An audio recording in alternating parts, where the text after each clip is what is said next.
Hello everyone, আসসালামু আলাইকুম। Welcome to my channel recipe by Cynthia's মম।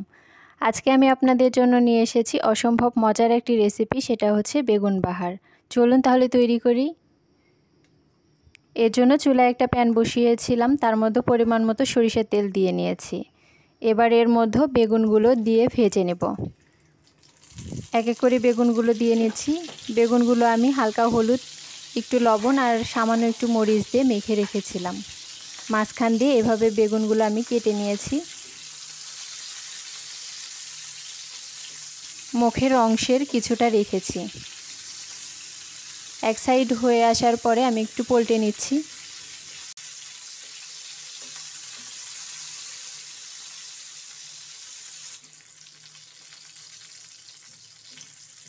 আমার বেগুনগুলো ভাজা হয়ে গেছে, এবার আমি উঠিয়ে নিচ্ছি।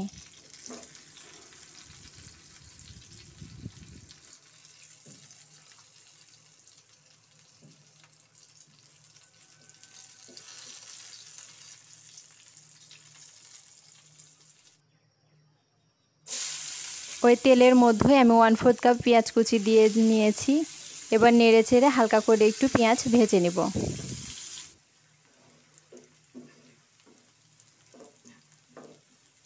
আমার ভেজে নেওয়া হয়ে গেছে। এবার এর মধ্যে আমি মশলা দিয়ে নেব।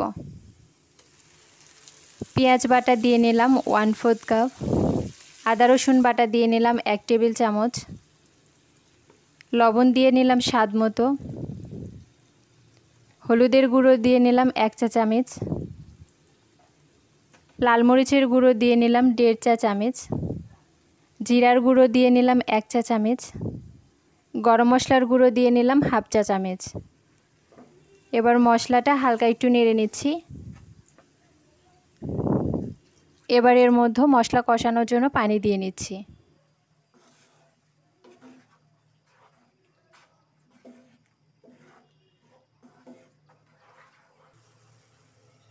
এবার ঢাকনা দিয়ে মশলাটা কিছুক্ষণ কষিয়ে নেব। কিছুক্ষণ কষিয়ে নেওয়ার পরে ঢাকনাটা আমি উঠিয়ে নিয়েছি। এবার একটু নেড়ে নিচ্ছি।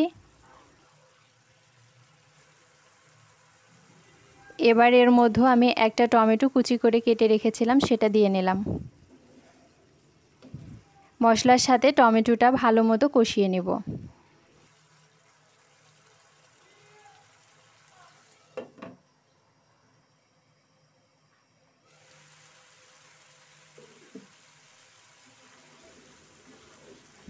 আমার মশলাটা কষানো হয়ে গেছে।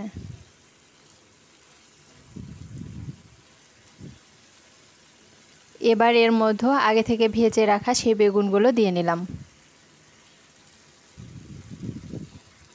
হালকা একটু নেড়ে নিচ্ছি।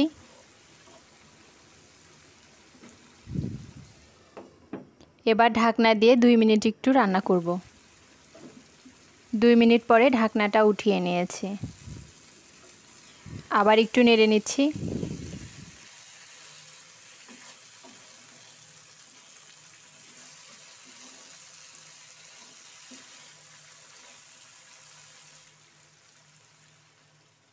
এবার এর মধ্যে ঝোলের জন্য পানি দিয়ে নিলাম, 1 কাপের কিছুটা কম হবে।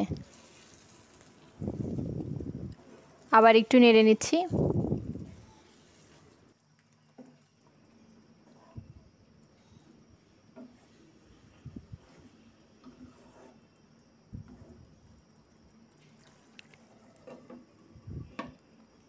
এবার ঢাকনা দিয়ে কিছুক্ষণ রান্না করে নিব। কিছুক্ষণ পরে ঢাকনাটা উঠিয়ে নিলাম। এবার এর মধ্যে ভাজা জিরে গুঁড়ো দিয়ে নিলাম 1/2 চা চামচ। এবার একটু নেড়ে নিচ্ছি।